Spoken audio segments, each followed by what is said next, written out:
into InfoSec? How do you get out? It's a great question. Please don't leave at the beginning of this. We need all of you. So I'm Sam. You can't see my face. Big thing. Well, you can in the room, but on the recording and on the stream. If you're watching this on YouTube, you'll be watching it half an hour later than live because of reasons related to Sunderland, which I will keep saying, but it's true. It's true. All right. So 3 amazing panelists today, legends of InfoSec, may I add, and Dan Card. Amigo. All right, Lisa Forte's here. That's good. So we'll start off with some introductions, just in case you don't know our wonderful panelists. So first of all, Dan Conn, I'd like you to introduce Lisa Forte and tell us a fun fact about her, please. Oh no, I've been tricked into coming on this panel. So this is Lisa Forte. She climbs a lot up Slate and lots of other things. She hunts down Somali pirates. What else do? You like goats. What an intro. This is Lisa and she likes been doing it for years. Yeah. Sounds quite predatory when you put it like that. It doesn't sound like a nice thing. Yeah, I mean, like goats is not like the... Oh, yeah. But thanks for that. Cheers. No worries. Great. No worries. Network's going. Hang on. We're back. We're back. You're back. You're here. You're moving. It's all good. All right. Daniel. Lisa Forte, could you introduce Daniel Card, please, and tell us a fun fact about him? So this is Dan Card. He is one of my closest friends and has been for years. He actually has been linked to the FSB for years. Many people actually think he is the leader of North Korea. And he likes to hack my iPhone on a regular basis just to show me that my security practices are rubbish. Excellent. Thanks very much. And last but not least, Daniel Card, could you please introduce Daniel Conn? Hi, everyone. I'm introducing Dan Conn. Dan likes to run, DJ, and shitpost on Twitter. And I don't know if he is in charge of China, but it's possible. So we've got some world leaders in our midst, and I think that's important. So thank you very much, everyone, and welcome. It's lovely to have you here. Who has tinfoil to hand? Anyone? Obviously, you've got some on your head, Dan Conn. You got any tinfoil? No? It's fine. Well, Dan Conn wins that then by himself. So well done, Dan Conn. Yay! I've been set up here, to be honest. Yeah, I mean, in all fairness, I wasn't sure if Dan was being honest when he said we need tinfoil. And I kind of just saw the tinfoil hat thing. I thought, sod it. Let's. This does count as an entry, right, Sam? Yeah, absolutely. And on this panel, you are the winner by default for trying, and I like that. Now, we talked in the run-up about fully trusting the situation. I feel like, Daniel Card, you don't fully trust us because you didn't bring... Yeah, I mean, like the... trust no one, right? That's like the... Unless they like goats, and then they're fine. I think that was a compliment. It's enough of that. Okay, so getting out of InfoSec. Let's get into some serious business now, ladies and gentlemen. Don't we have to write a book about how to get into it first? You could do. Has anyone done that? No. You should just get out. I don't mean you should leave InfoSec. Please don't. Everyone who's here, I mean, for the first time experiencing InfoSec, just show of hands in the room that you can't see on the call. Whose first conference is this for InfoSec? I've got some noobs downstairs. Everyone up here is like born and bred. So you've got the professionals up here. God knows what's going on downstairs in track 1. No one knows. Burnout's a real thing. And I think all of us have experienced it in one way or another, probably. And if you haven't yet, maybe that's something to look forward to or not. But we were chatting around how do you switch off? And is it even possible to switch off? So I think that's going to be our first question to our panelists. And I'm going to start with Lisa. Do you think it's actually possible to switch off realistically in InfoSec? I'd like to say yes, but I actually think the answer is probably no. I actually preparing for this panel, I was actually reading this study by a company called Frontiers, and they did a study that actually was really interesting because it linked the concept of job burnout or work burnout with social media use. And they found a significant positive correlation between the amount you use social media and the amount of stress or burnout that you experience in your day-to-day life.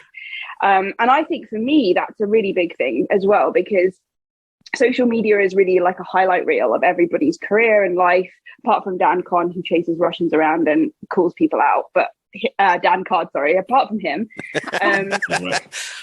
he's an exception. But apart from Dan, you know, most people, you kind of end up, whether you like it or not, comparing yourself to other people and comparing your life to other people's lives. And all of that is actually, as the study found, sort of compounding that feeling that you need to work harder, you need to do more, you need to be happier, you need to have more money, you need to have more things, etc., etc., which actually creates stress in your life. And for me, like, you know, I can physically stop working and go and do something, but the chances are I check Twitter just before I go climbing to see what's happening, or I'll message someone back about something, or have an email notification. So I actually don't feel like I properly ever get a proper break unless I go down an abandoned mine, which may be the solution for all of us. Down the mines. So I love watching your climbing and career. I'm really good at falling off stuff. So the fact that you choose to go up but you've got ropes, that's even better. So I think it's a good way of demonstrating, whilst you do great posts around tenuous links between climbing and infosec, which are sometimes untenuous. Yeah, sometimes I don't even go to the link. I just post a photo and go, make up what you want about that. I think it's good to kind of broadcast that life that outside of infosec on social media channels related to infosec, so that people can see that. Dan Conn, I'm going to come to you next. So do you switch off? Do you think it's possible to switch off? What do you do to stay sane? I mean, in a way, I'm not really actually in infosec. You know, I'm a dev in a cybersecurity company. So that being said, I mean, obviously, you know, all my part time is pretty much infosec. If not, then it's running. And I think that's it. I think for me, it's a hobby. That being said, you know, I've been, as a dev, worked on like instant responses, and you just have to be there for 24 hours, for example, sometimes, not in my current company, in previous ones. So I think that's the thing. It kind of hits you whether you're in infosec, you know, whether you're a security engineer or whether you're, you know, dealing with insider threats or intelligence or a dev, you still have these, you know, you still have a way into it if you're working in that realm. And it is very difficult to switch off because, you know, if it does go wrong, if you're in a breach or an incident, you can't just go, okay, well, I'm just going to wander off now. But no, running helps. I think for me, it's like just wandering around and seeing like really nice views, to be honest with you. I actually can't actually stand the running. What I do like is the seeing beaches, seeing really nice views of the downs and seeing like, you know, really good landscapes. I'm with you with the running. Like, running is just like the most boring thing. I run if I'm being chased or if I'm chasing someone, and that's like golf is worse though. I think golf is worse than running. I don't know. Yeah. Do you like golf, Dan? I like walking. Oh my God, is Dan a golfer? Honestly, you can see, like, the last time I played golf, I was up north and I hit the clubhouse, and I was really, really impressed with my, like, yes, I just fucking hit the golf club. But supposedly that's not the done thing to do. You know, like, you're not meant to just be whacking the ball, and they all like to wear nice clothes and stuff. And, you know, it's golf is weird, right? Because it fucks up a walk. So I like golf because you get to walk around and see, like, outside, which is like a good contrast to my normal day. But I'm not a golfer. I am rubbish. And walk without playing golf, though. That's also possible. Yeah. You know that, right? You don't need to take the golf clubs. Yeah. I mean, like, the golf courses are nice, though. Just in case someone comes near you, you can bonk them on the head. What if we combined your three hobbies so you could do running, climbing, and golf all at the same time, like extreme running golf? I'm not. I'm hobby, like, golf is not a hobby of mine. I rock climb, I boulder, I snowboard, I like Spread it on Twitter. Dan Card is a golfer. Yeah. Disinformation. Fucking yeah. I like golf. I mean, I've done conference calls while rock climbing. I think I've done instant response while on a snowboard. Like, I have definitely worked while not at work. We're not doing a great job of telling people how to switch off here when you're going.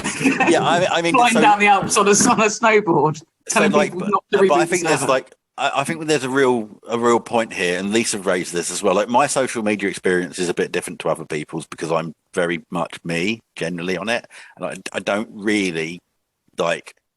I don't compare myself to other people. If there's selfies with like that's fact knows I don't really watch any social media. I'm just like looking at threat intelligence and making like jokes with my friends. But like it must be really difficult for people, right? Because all you see is the curated view, and a bit like in infosec, right?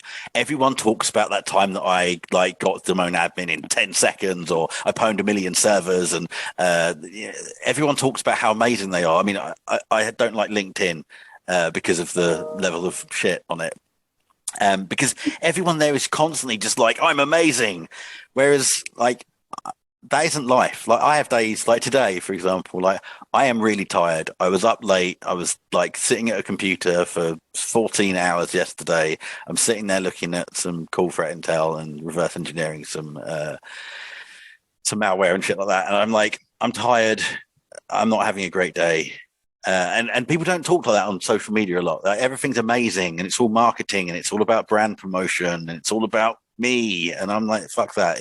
That isn't life. Right. And I think it's really important to A, understand that, and B, also like, not just be at a computer all the time. And I am terrible for this, right? Like, I literally am cybering a lot, like shitloads. And like Lisa says, like if I go away with family or I do something, I'm on my Twitter. I've got like work calls coming in. I did instant response on Christmas Day. My missus was super not happy with me, but like, you can't not, right? Like, that's like, oh, hi, I'm being pwned. Can you help? No, mate, I'm eating turkey. So I think it's really difficult. You've got this expectation point. Like, I see lots of, I guess, like some of the stuff I see lots of people coming into industry and being like, oh, I'm a cyber and I need to be a senior super chief X within half a year. And I'm like, what fucking planet are you on? It doesn't work that way. And I think I see companies to hire people who are quite like new in their careers, and sometimes they give them these jobs with like grandiose titles to sort of leverage that. Oh, I can get a security person because I don't care about security, but I need someone.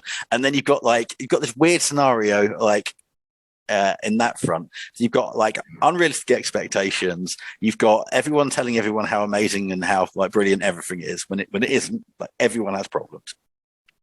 And then you've got this 24/7, 365 internet connected world. And in the cyber part of it, we see bad stuff, right? So like, combine all of that you need to be amazing and you need to be able to do like never get pwned. And then if you do get pwned, you need to be awake for 7 days with no sleep and destroy every cybers just with your lasers coming at your eyeballs. And, I'm making jokes about this stuff, but I think it's a problem. I think burnout is real. I think the emotional stress, the stress on relationships, stress on family life and stuff, I think it's really bad. And I think because if you think about the world, I'm like, okay, how much of the world does IT? Maybe 1%. And like 1% of the 1% is the security people, right? That's like, it is a bit like the Spartans against the 300 against the Persian army, right? Like, it's an onslaught constantly. It's 24/7, and we have weird stuff like at 9 o'clock on a Friday morning, everything's fine, and then at 5 minutes past 9, someone drops a POC, which is a remote code execution, and it affects Exchange servers globally. So, like, I think these things are important issues. I think they are real, and I think there is. I think also rejection is really key as well, because one thing for me is that, and I'm probably guilty of this, as actually probably most people are, but I don't post like oh, well, I got rejected from this conference, or I didn't get my paper accepted from this conference, or I pitched for this client and we didn't win the pitch or whatever. And I think rejection, failure are part of life, and you experience it all the time. And in the climbing community, they have quite a healthy relationship with it, because you kind of make a joke about it and you're like, yeah, I still can't climb this, or like, I thought I could climb this grade and I failed on this grade. And it's kind of accepted that it happens to everyone. But I think because we only talk about the things we have successfully done, it makes you feel like, well, I'm failing at everything. And I often feel that, because I look at people and I'm thinking, well, I'm getting rejected from these things and these people aren't, but they probably are. We're just not posting about it. So it kind of creates this really distorted reality, I guess. I think that's a really good point. I ended up in this room if you put a talk into a conference and it's been declined. Yeah. I don't think I've ever asked anyone to talk at a conference.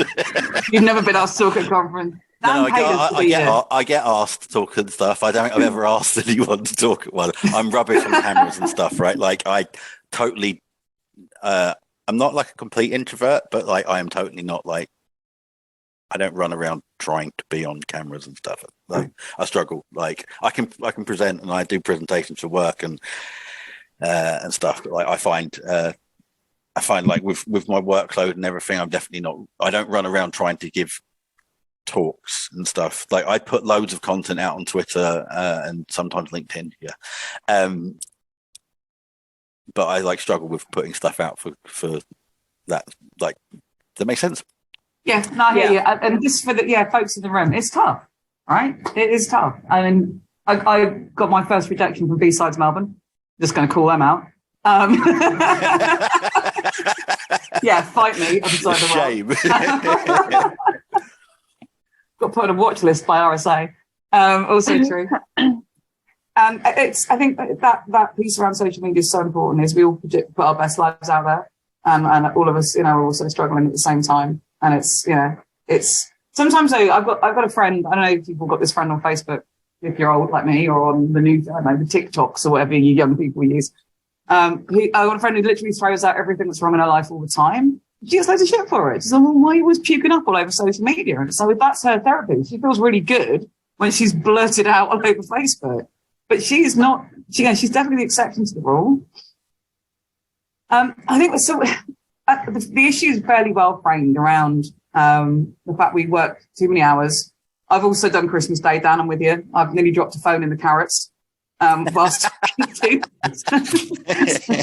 would create a second incident, right? Do you have to call someone else up? Like, help, my phone's just dropped. Phone in the carrots.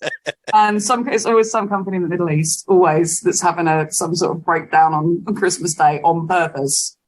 And you're like, oh my. But we do it. It was Lisa in the library with the floppy drive, right? Like, here's the form virus from the 90s. Fuck you. I can guarantee you, right, between the three of you plus me, and I know Dan Conn, you do infosec for fun, whatever that is our tenure's pretty long. And adding the people in this room, right, so we're all still here, we're all doing it. So there's got to be a reason for that, not that we're all just complete perverts, basically, and we like having a terrible life and it's something regularly wrong with it. So there's got to be stuff that we love about it. Dan Conn, given you do infosec for fun in your spare time, like, what do you love about it? What makes you tick? Oh, wow. I mean, there's loads of different areas that I just find absolutely fascinating. I mean, I think the first thing was like quite early on in kind of my dev career. I basically was in the middle of a breach and got hacked, and we didn't have a cybersecurity team. There was literally 5 people in this office, and you can imagine like exactly how well planned and orchestrated that was at all. It really wasn't. It was days of being like completely a mess, and it was mainly what started it was the senior devs that I worked with didn't really know what secure coding was.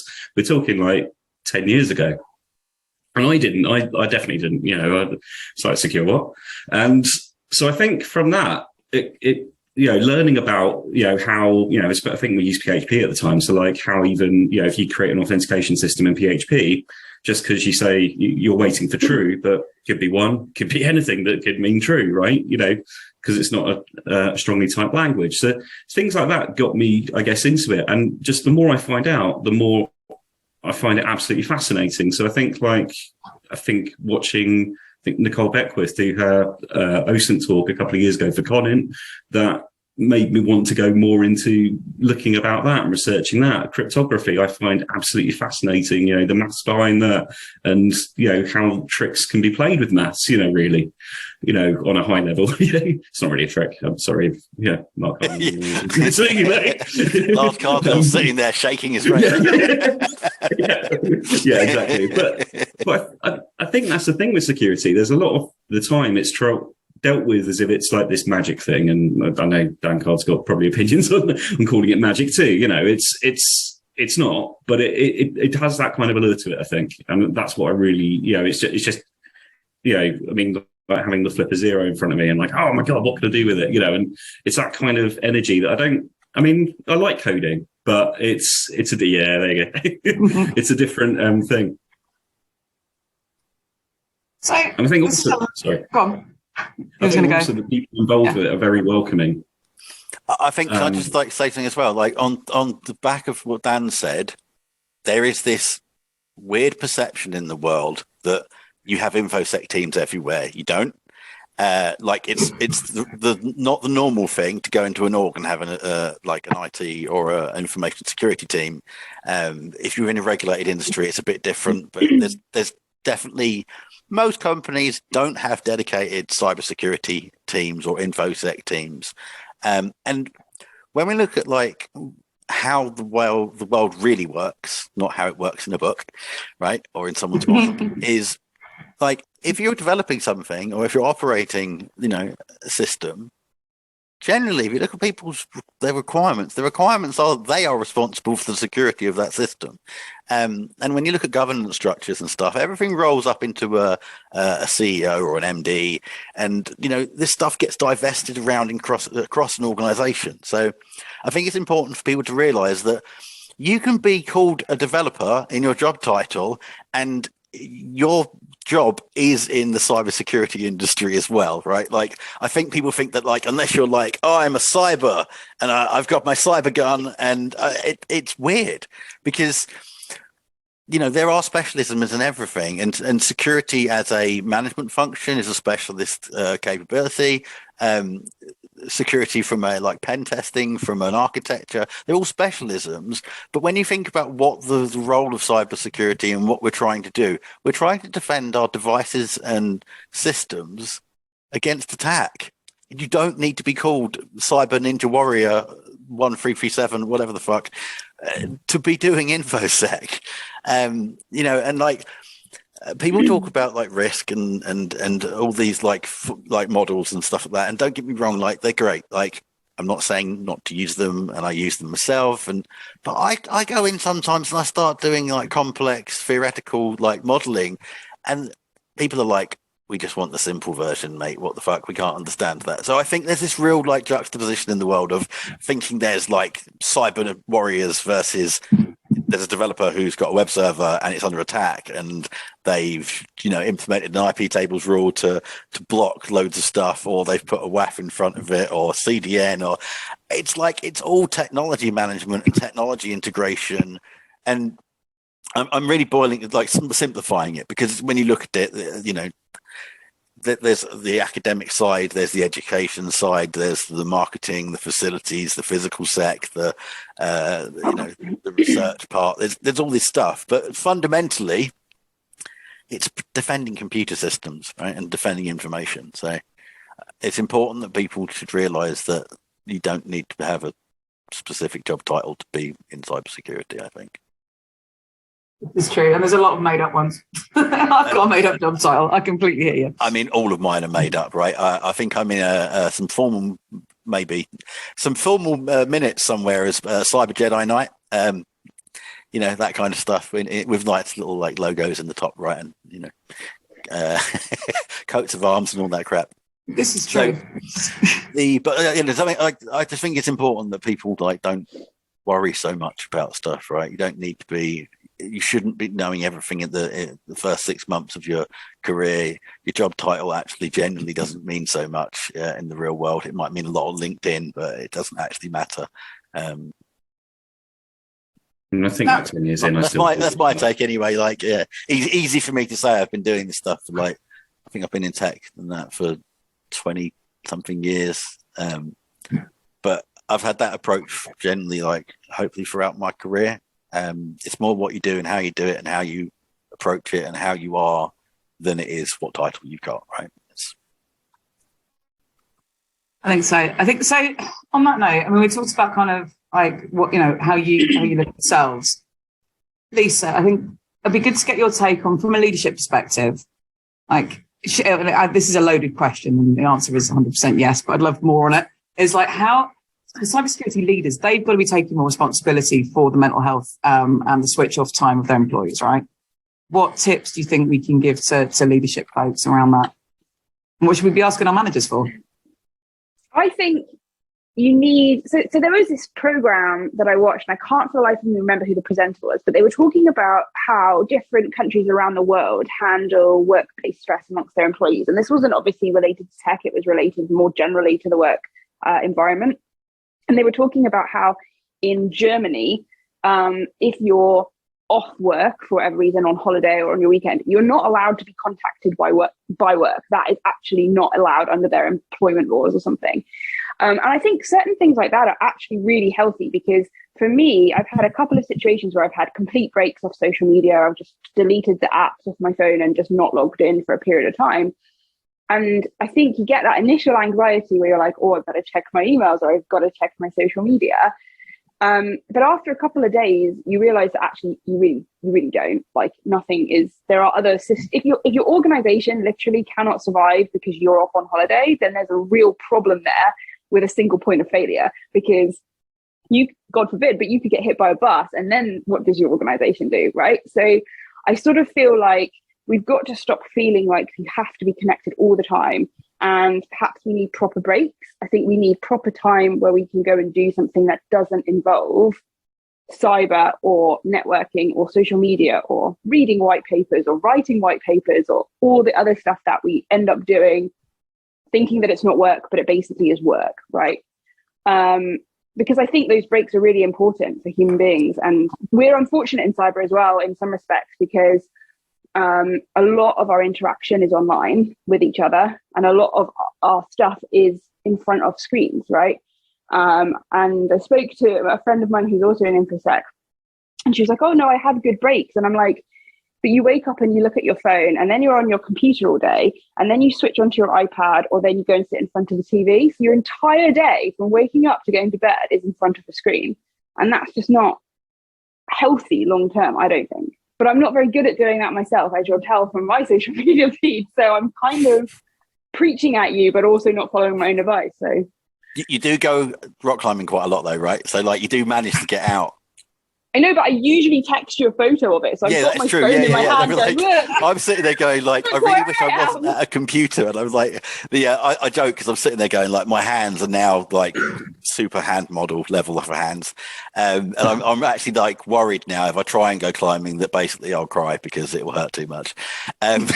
Which it will. Like, to golf, Dan, stick to golf. But it is really difficult to, like, I'm terrible at the balancing part of it, and like like everything we do is connected, like, and it gets even worse inside because like some of the stuff, it's like, where does my packet go, right? Like I obviously not everyone cares about this stuff, but I'm like, you go online, I tweet a lot. I have tweeted over 200,000 times. I'm not even looking at what the count is now. It's something stupid. To the point where it's weird, right? And it's affected my life and my interactions with people. And I don't say affect in a negative way or a positive way, but it definitely does. Like, I go on Twitter all the time. But also I'm really happy when I'm not on it. I go out with my family. I like going for drives. I like going for walks and visiting places and seeing my friends and stuff. Like, so but I mean, what I do is really weird. Obviously, I've got a really small boutique weird consultancy business, so I have this weird like anchor to me essentially of cybersecurity stuff. I get phone calls from a work point of view, or I get like threat intelligence stuff, or people asking for help. Yesterday, I had 3 different people ask me independently for help from cybers. Right, just as a, can you help me out, Dan? I'm being attacked by someone, or I've got a problem with someone attacking my website, or nation state Russian baddies and that kind of stuff. So it's difficult. You have to. I think people have to work out like their own sort of balance. I do like, okay, I know that it's like a massive part of what I do, but then I sit there and say, okay, cool. I go on holiday and I do stuff intentionally to have my breaks, but I do like full on and then full off, rather than doing like what most people should probably do, which is do a normal length of working day and then go and do something fun in the evening. But I think people need to find what works for them. I take it like if I'm happy, then that's cool. Right, that's what I'm trying to be happy. I'm not generally a miserable person. So I think people need to work out what works for them. And I think like when you look at workplaces and like the way people work, and this totally depends on the job. There are jobs that you have to be in an office, and it's what I'd say very traditional in terms of how it works. And that's because like you might be manufacturing something, or the industry you're working in, it isn't like our industry. I've been working remotely forever, pretty much, doing really cool things with RDP when I was much younger that were totally insecure for fun. So I think it's important to sort of like find what works for you, find what works for your life, and be okay with saying this isn't okay and doing things differently, right? Like I wouldn't like, don't get me wrong, role models and like people of influence, and that's all good, and stuff with respect and helping and learning and sharing, and it's great, but like people shouldn't probably try and compare themselves to everyone and everything. And I can see how like it must be really difficult for some people, right? Especially if you think about like the cone of people in the world. There's like the cybers at the very bottom, right? And the people that either do it as a hobby or as a job, or have a real like really like passion for this stuff. And then you've got like the rest of the world. So it's like it's I think it's a really competitive space, even though in reality I don't think it's quite as competitive. I think it's more mentally competitive, if that makes sense. Yeah, I know what you mean. I think it's like, it's hard I watched Lisa's posting rock climbing, and I'm like, I should probably go rock climbing, right? It's like when you're not playing golf. I'm playing golf, yeah. Dan, Conn, I'm going to come to you. One of the things I found really helped me was turn off a lot of the notifications on my phone. And given that Dan Card hacked Lisa's phone, but he turns the notifications back on. What do you do to try and reduce the noise?